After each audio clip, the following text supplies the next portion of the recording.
Pada tahun 2011, ada seorang wanita bernama Victoria Shaktai yang tinggal di sebuah rumah yang ada di kota Alberta, Kanada. Victoria merupakan seorang single mom yang masih muda, yang masih berusia 23 tahun. Diketahui ya, dia memiliki seorang anak perempuan yang masih berusia 7 tahun yang bernama Destiny. Nah, kalau lo hitung ya, kalau Victoria pada tahun tersebut itu berumur 23 tahun dan anaknya berumur 7 tahun, maka kurang lebihnya Victoria itu hamil pada umur 16 tahun. Dari berbagai macam sumber yang gue baca, tidak diceritakan nih siapa dan juga kemana ayahnya Destiny atau pasangannya Victoria.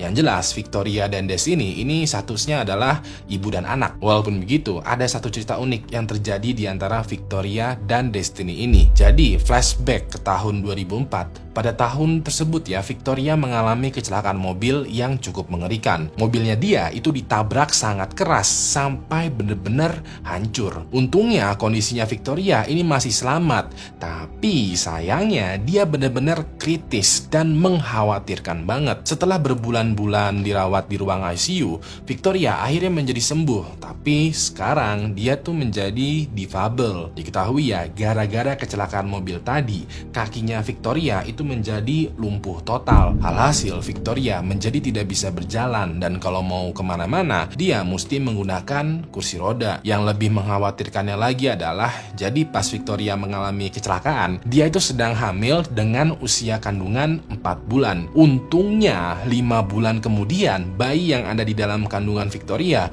ini bisa lahir dengan selamat, sehat, dan normal. Makanya Victoria memberikan nama anaknya itu dengan sebutan Destiny, karena menurut dia ya, ini semua tuh adalah takdir yang membahagiakan. Selanjutnya, pada tahun 2007, sekitaran 3 tahun setelah Victoria mengalami kecelakaan, dia memenangkan gugatan pengadilan atas kasus kecelakaannya. Hasil dari gugatan ini adalah dia berhak mendapatkan kompensasi dari si penabrak dan juga uang asuransi dengan total itu sekitaran $575.000 atau sekitaran 9 miliar rupiah. Uang segitu itu beneran cukup banyak ya. Nah, uang yang sebanyak ini Victoria gunakan untuk membeli sebuah rumah yang sekiranya itu ramah dengan difabel. Waktu itu Victoria meminta bantuan seorang pria berumur 55 tahun yang bernama Brian Mailey. Brian Mailey ini diketahui adalah seorang pria yang punya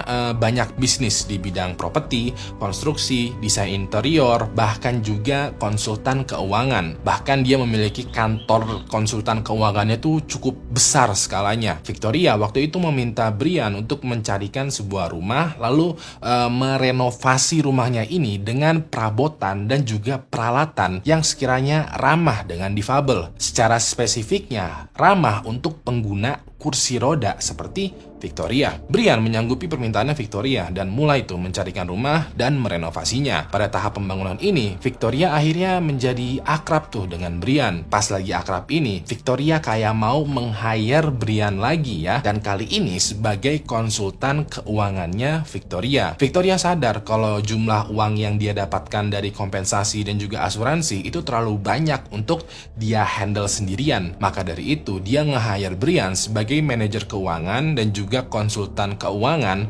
supaya uangnya Victoria ini teratur, tidak habis, bahkan juga bertambah dengan investasi. Brian menyanggupi tuh, dan ya udah deh, untuk beberapa bulan selanjutnya Brian kayak mulai mengalokasikan dananya Victoria. Ada yang buat pengobatan, terapi, terus juga tabungan, keperluan sehari-hari, investasi, bahkan juga untuk masa depannya Destiny. Pokoknya Brian sebaik dan serapih mungkin mengatur keuangannya Victoria. Setelah rumahnya Victoria yang ramah difabel ini telah jadi, dia kali ini berpikiran, kayaknya aku butuh bantuan nih untuk aktivitas sehari-hari. Maka dari itu, Victoria akhirnya meng-hire seorang perawat yang juga bisa merangkap sebagai seorang asisten rumah tangga. Waktu itu, Victoria meng-hire seorang wanita yang seumuran dengan dia yang bernama Marlene Punongbayan yang berasal dari negara Filipina. Marlene memang diketahui adalah seorang TKW dari negara Filipina. Dia merantau dan bekerja di negara Kanada karena ya dia dia ingin menjadi warga negara Kanada. Maka dari itu deh, dia dengan tekun, baik, cekatan, dan perhatian ya, bekerja tuh demi mengurus, demi membantu Victoria,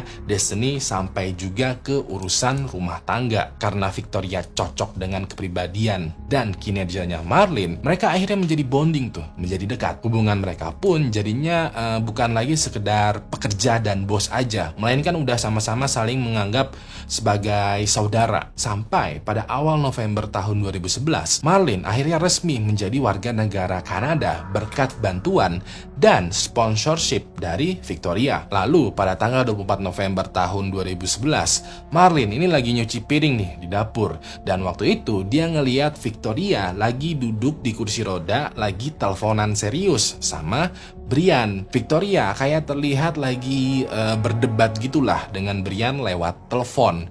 Diketahui ya, saat itu Victoria dan Brian itu sedang membicarakan kondisi keuangannya Victoria yang mulai goyah akibat terlalu banyak pengeluaran. Victoria waktu itu kayak nanya, "Loh, kok uang gue bisa jadi tinggal segini? Ini kemana aja? Perasaan hidup gue tuh nggak boros-boros banget deh." Brian dengan tenang menjawab, "Begini Bu, kalau dari catatan pengeluarannya, selama 2 tahun terakhir, Ibu Victoria itu melakukan banyak sekali pengeluaran, terutama di kategori keluarga." Diketahui ya, Victoria itu emang orangnya family woman banget. Semua anggota keluarga, entah itu orang tua, adik, kakak, bahkan juga orang tua tirinya, itu dia bantu. Bantuannya ini tentu aja dengan bentuk transferan duit. Pas mengetahui hal ini, Victoria agak-agak tertusuk ya, karena ya emang bener sih, dalam 2 tahun terakhir dia emang sering membantu keluarganya.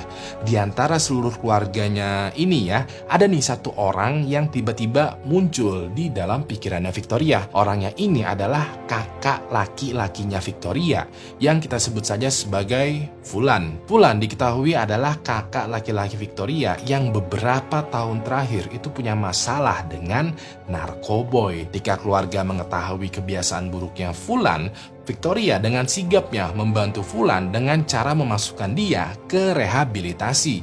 Rehabilitasi ini membutuhkan duit loh, dan duitnya tentu saja datang dari Victoria. Bisa dibilang biaya penyembuhannya Fulan itu semuanya ditanggung oleh Victoria. Lalu setelah beres rehab, Victoria juga memberikan modal usaha untuk Fulan.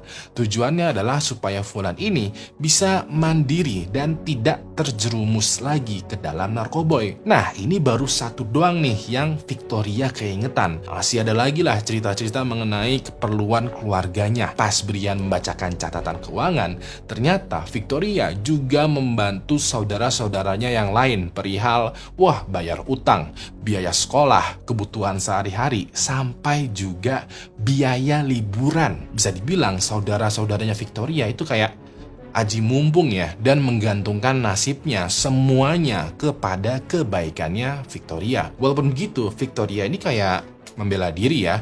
Dia waktu itu bilang, "Ya kalau bukan aku yang membantu keluarga aku, siapa lagi dong?" Nah, Brian paham nih dengan pembelaannya Victoria.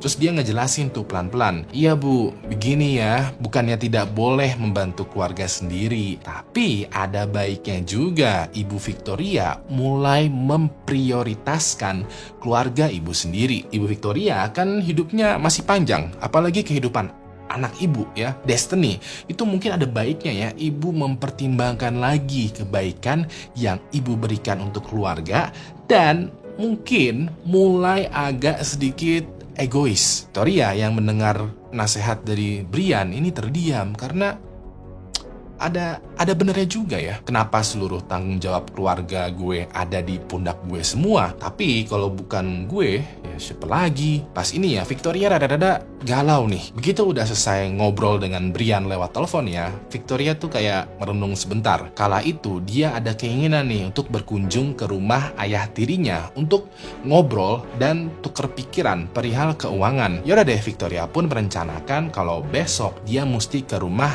ayah tirinya.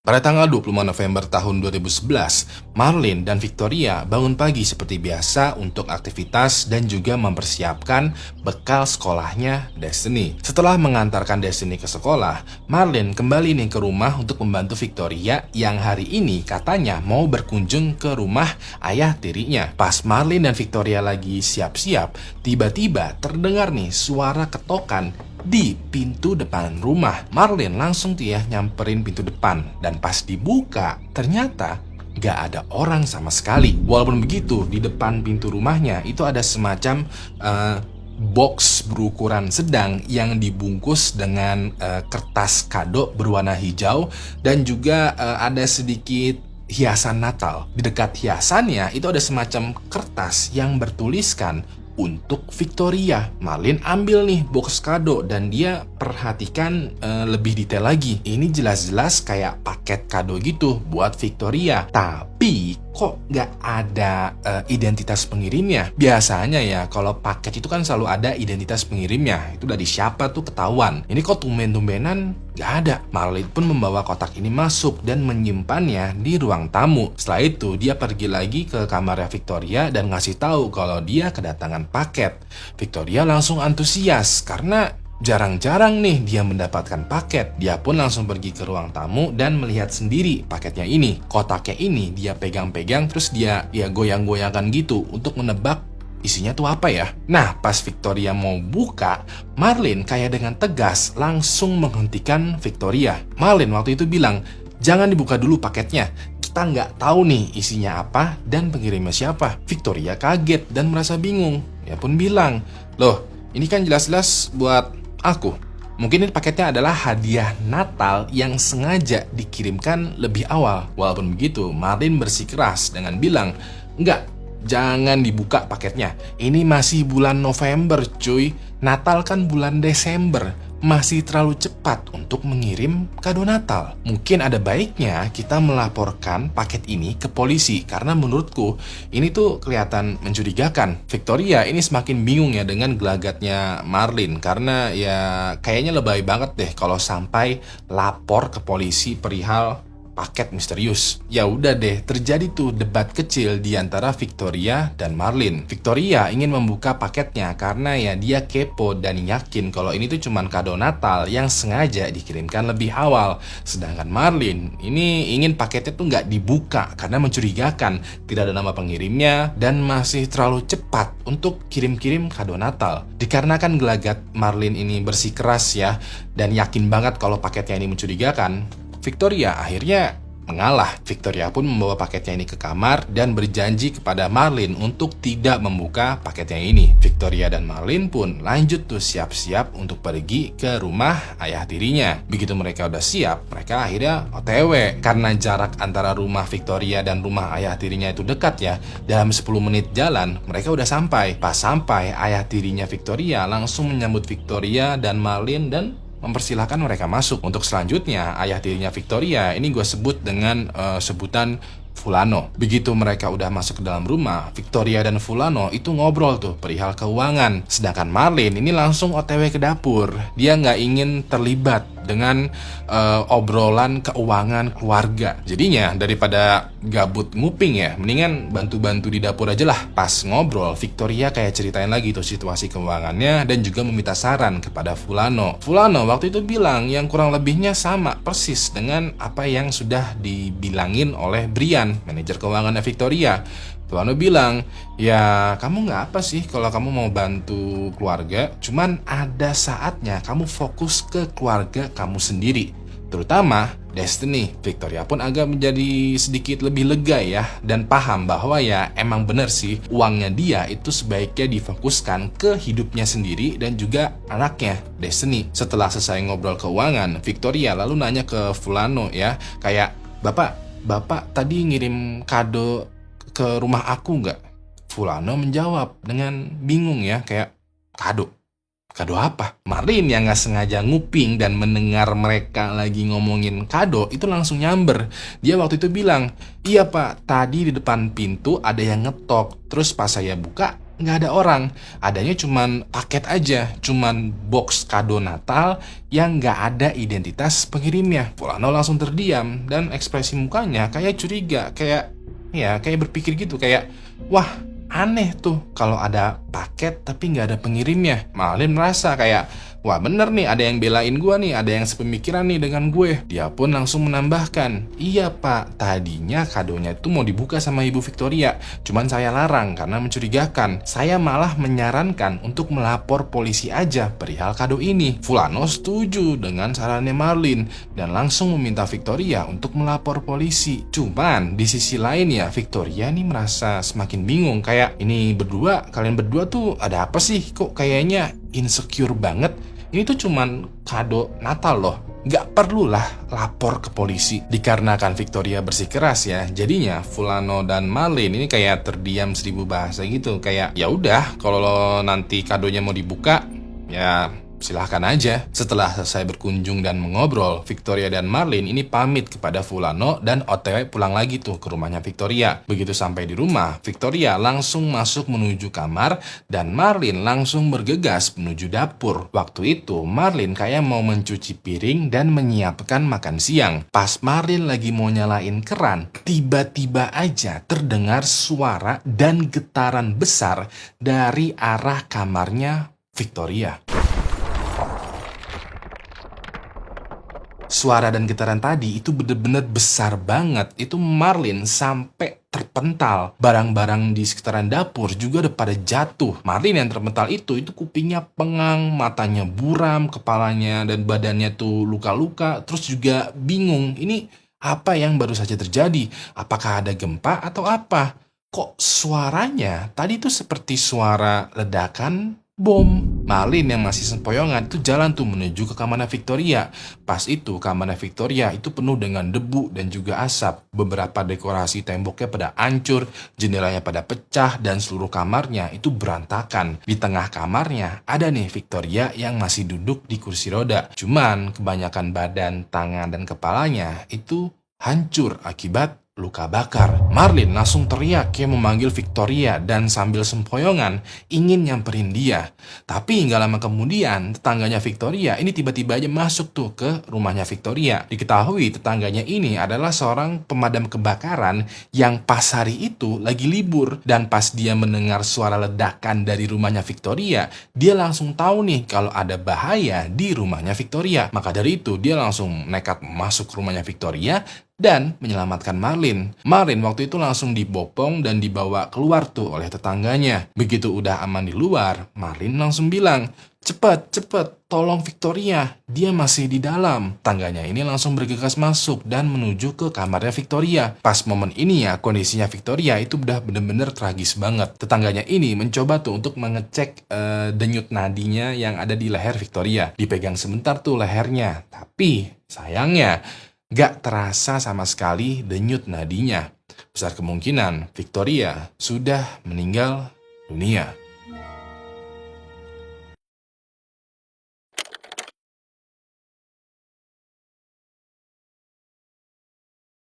Beberapa menit kemudian, banyak pihak berwajib yang udah berkumpul di sekitaran rumah Victoria. Terlihat ada petugas medis yang sedang mengobati Marlin. Ada juga polisi yang mengamankan sekitaran rumah. Ada juga pemadam kebakaran yang udah standby. Dan juga ada pasukan khusus penjinak bom yang bersiap masuk. Polisi sengaja mendatangkan pasukan khusus penjinak bom karena menurut mereka ini tuh termasuk aksi ledakan bom. Polisi pas ini juga belum tahu apakah nanti akan muncul bom susulan, apakah bomnya masih ada lagi, atau apakah masih ada bom yang belum aktif. Maka dari itu, supaya aman-aman dan berjaga-jaga ya, polisi mengirimkan pasukan penjinak bom untuk memastikan kembali rumahnya Victoria bebas dari bom. Beberapa saat kemudian, pasukan penjinak bom itu keluar tuh dari rumahnya Victoria. Mereka kayak memberikan tanda bahwa rumahnya Victoria itu udah bebas dari bom. Untuk selanjutnya, petugas medis itu masuk tuh mengamankan Victoria. Pas ini, Victoria dilihat masih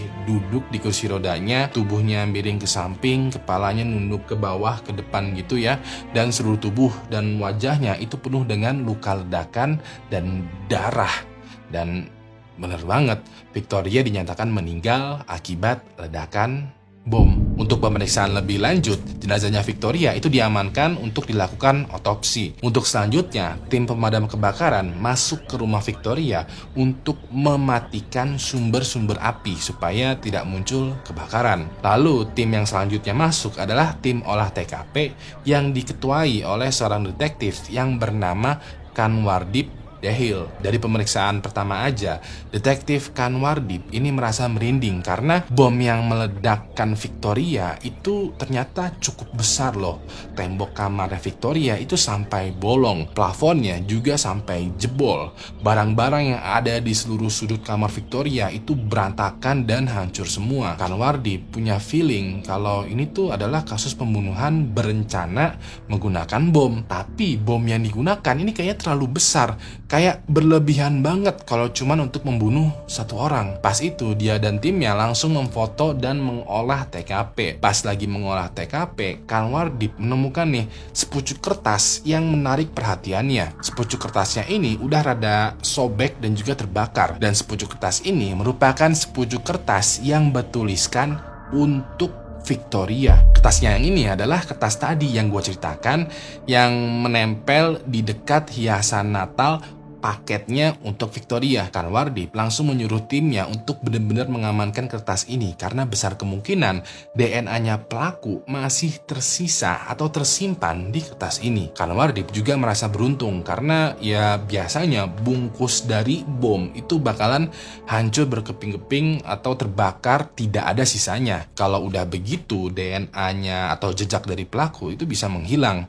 Walaupun begitu, Kanwardip yakin kalau tim forensik laboratorium ya bakalan membutuhkan waktu yang cukup lama untuk menggali petunjuk dari kertas ini karena ya kertasnya itu udah terkontaminasi. Setelah melakukan pemeriksaan singkat, Kanwardip langsung jalan untuk keluar rumah dan menuju ke mobil ambulans. Di sana dia bisa melihat Marlin itu lagi duduk dan diobati oleh petugas medis. Pas itu Kanwardip langsung meminta keterangannya Marlin. Mulai dari kronologinya. Marlin yang lagi duduk ini kayak masih shock berat ya, pandangan matanya masih kosong sambil juga menunduk. Marlin waktu itu bilang ke Kanwardip kalau dia tuh udah ingetin Victoria untuk tidak membuka paket itu. Kanwardip terdiam dan berbalik nanya, paket apa ya? Marlin lalu menceritakan lagi tuh yang tadi pagi. Kalau tadi pagi tuh ada yang ngetok pintu, pas dibuka nggak ada, dan tahu-tahu ada paketnya nih. Dan paketnya pas diperiksa itu cuma ada tulisan untuk Victoria, tapi tidak ada nama pengirimnya. Marlin melarang Victoria untuk membuka paket ini karena dia curiga ini paket kok nggak ada identitas pengirimnya. Walaupun begitu, Victoria kekeh untuk membukanya. Dan setelah pulang dari rumahnya Fulan, Victoria tanpa sepengetahuannya Marlin membuka paketnya. Kanwardip yang mendengar kesaksiannya Marlin ini agak curiga, kayak kok kamu tahu kalau paketnya ini tuh berbahaya? Marlin menjawab, ya itu paketnya masalahnya nggak ada identitas pengirimnya. Bukankah masuk akal ya kalau kita curiga dan waspada dengan paket yang tidak jelas isinya dan tidak jelas juga siapa pengirimnya? Well, rada masuk akal ya. Cuman tetap aja menurut Kanwardip, Marlin ini bisa jadi adalah pelakunya karena kok dia bisa tahu paketnya itu berbahaya. Kanwardip lalu bertanya lagi nih ya ke Marlin, kayak siapa sekiranya nih orang yang tidak suka dengan Victoria? Marlin menjawab dengan tegas, gak ada. Semua orang suka dengan Victoria, bahkan keluarganya sendiri semuanya bergantung kepada Victoria. Marlin lalu menjelaskan kalau Victoria itu sebenarnya adalah tumpuan bagi keluarga dan saudara-saudaranya. Dari obrolan yang terkadang gak sengaja terdengar oleh Marlin, Victoria itu sering banget memberikan uang kepada keluarga dan saudaranya. Marlin lalu memperjelas kalau butuh informasi mengenai keuangan Victoria, mungkin ada baiknya Bapak Detektif ya ngobrol langsung dengan Brian. Brian itu adalah manajer keuangannya Victoria. Setelah selesai menginterogasi Marlin, Kanwardip langsung berpindah tuh menginterogasi Brian, manajer keuangannya Victoria. Pada saat itu, Brian dipanggil ke kantor polisi dan pas di kantor polisi, pas diinterogasi, dia kooperatif banget. Dia menjelaskan hubungannya dengan Victoria, menjelaskan juga keuangannya Victoria, dan bener-bener ingin membantu proses investigasi. Di sela-sela interogasi ya, Kanwardip nanya nih ke Brian, kayak kira-kira menurut lo ya, Ada nggak orang yang dicurigai ingin menyakiti Victoria? Brian agak sedikit ragu tuh menjawab, dan waktu itu dia bilang, kayaknya nggak ada deh. Tapi Kanwardip curiga kalau Brian kayak menyembunyikan sesuatu. Kanwardip lalu agak sedikit mendesak atau menekan Brian untuk menjawab dengan jujur. Brian pun akhirnya menjawab, well, sebenarnya sih ya, emang nggak ada orang yang ingin menyakiti Victoria. Tapi mungkin ada orang yang menurut aku mencurigakan. Orangnya ini adalah kakak laki-lakinya Victoria yang bernama Fulano. Kanwardip balik nanya, kenapa lo curiga sama Fulano? Brian lalu mengeluarkan detail catatan keuangannya Victoria. Dari catatan ini tertulis kalau kebanyakan uangnya Victoria itu diberikan kepada Fulano supaya dia bisa sembuh dari narkoboy dan juga untuk modal usahanya. Brian lalu menambahkan, Mungkin aja nih ya, Victoria memutuskan untuk tidak mau lagi membantu Fulano, dan pada akhirnya Fulano membunuh Victoria. Itu cuman dugaan asal aja loh ya. Kanwardip terdiam dan berpikir, apa yang dijelaskan Brian ini rada masuk akal juga sih. Bisa jadi Fulano sakit hati karena tidak diberikan uang lagi. Bisa jadi Fulano masih belum bersih dari narkoboy. Apalagi ya, menurut pengalamannya Kanwardip, pembunuhan dengan menggunakan bom itu sebenarnya sangat jarang terjadi. Biasanya pembunuhan menggunakan bom itu hanya dilakukan oleh gembong atau geng narkoboy aja. Bisa jadi Fulano dengan pengetahuan dia di dunia narkoboy, dia merakit bom dan mengirimnya ke Victoria. Untuk selanjutnya, mau nggak mau, Kanwardip langsung menginterogasi Fulano. Pada saat diinterogasi ya, Fulano ini jujur-jujuran aja kalau dia emang pernah terlibat narkoboy. Tapi sekarang dia udah tobat, udah lulus dari rehab, dan lagi fokus sama usahanya sendiri supaya bisa mandiri. Walaupun begitu, dia bersikeras kalau dia tidak pernah terlibat dengan geng narkoboy. Dia bahkan tersinggung kalau dia dituduh kalau dia tuh terlibat dengan narkoboy lagi. Dia emang mantan pengguna ya, tapi nggak pernah menjadi pengedar ataupun terlibat dalam aktivitas narkoboy.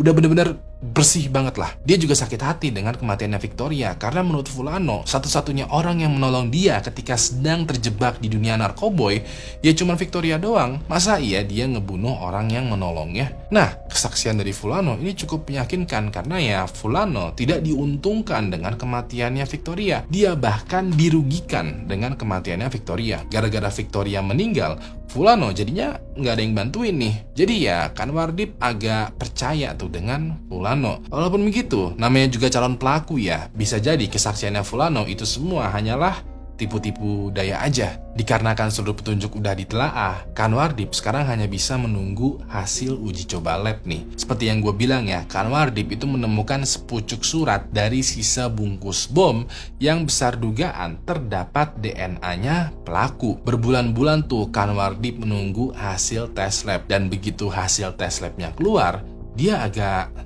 tertegun. Ternyata emang bener nih ada sampel DNA yang tersisa di kertas dan berhasil diidentifikasi. Langkah selanjutnya adalah tinggal mencocokkan sampel DNA ini dengan sampel beberapa calon pelaku. Setelah itu ya detektif Kanwardip dengan berhati-hati itu menyusun rencana dan membangun kasus pembunuhannya Victoria sekuat mungkin. Waktu itu Kanwardip mengintai lagi nih seluruh calon pelaku dan diam-diam mengambil sampel DNA-nya. Kebetulan ada satu calon pelaku yang lagi pergi ke kafe dan ngelap bibirnya di serbet atau tisu. Setelah satu calon pelaku ini pergi, diam-diam Kanwardip mengambil tisunya ini dan mengekstrak DNA-nya. Begitu DNA-nya udah keambil, begitu DNA-nya udah dicocokkan, Kanwardip langsung tahu siapa pelakunya. Sekarang pertanyaannya adalah, lo tahu nggak siapa pelakunya?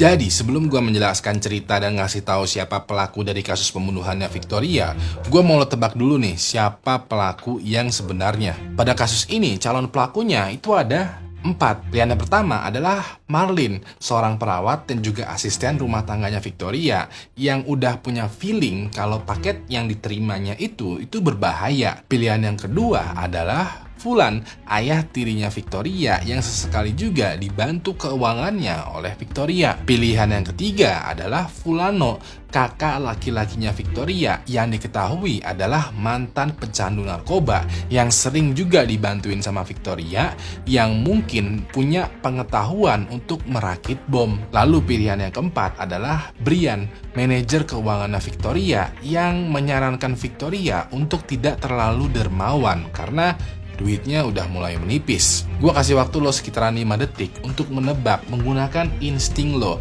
siapa sekiranya pelaku atau dalang dari kasus pembunuhan ini. 5 detik dari sekarang, dimulai.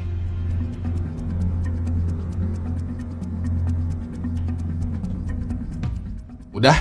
Gue mau lo tahan betul ya jawaban lo, karena gue bakalan menceritakan apa yang sebenarnya sekiranya terjadi. Jadi, pada pagi hari tanggal 25 November tahun 2011, pelaku di rumahnya itu sedang ngerakit sebuah gadget yang biasa disebut dengan pipe bomb atau bom pipa atau bom rakitan. Pipe bombnya ini dibungkus di sebuah kotak kecil dan diberi hiasan gitu supaya terlihat seperti kado Natal. Begitu kado Natalnya udah siap, dia langsung pergi menuju ke rumahnya Victoria. Pas sampai di rumahnya Victoria, pelaku langsung meletakkan kado Natal di depan pintu dan mengetok tuh pintu depan rumahnya Victoria. Begitu udah diketok, dia langsung kabur pergi menjauh. Gak lama kemudian pintu depannya ini terbuka dan kado Natalnya itu diambil oleh Marlene. Nah, pelaku berekspektasi bahwa sebentar lagi kado Natalnya itu bakalan meledak. Tapi ditungguin beberapa saat, kok nggak meledak juga ya? Bukannya meledak,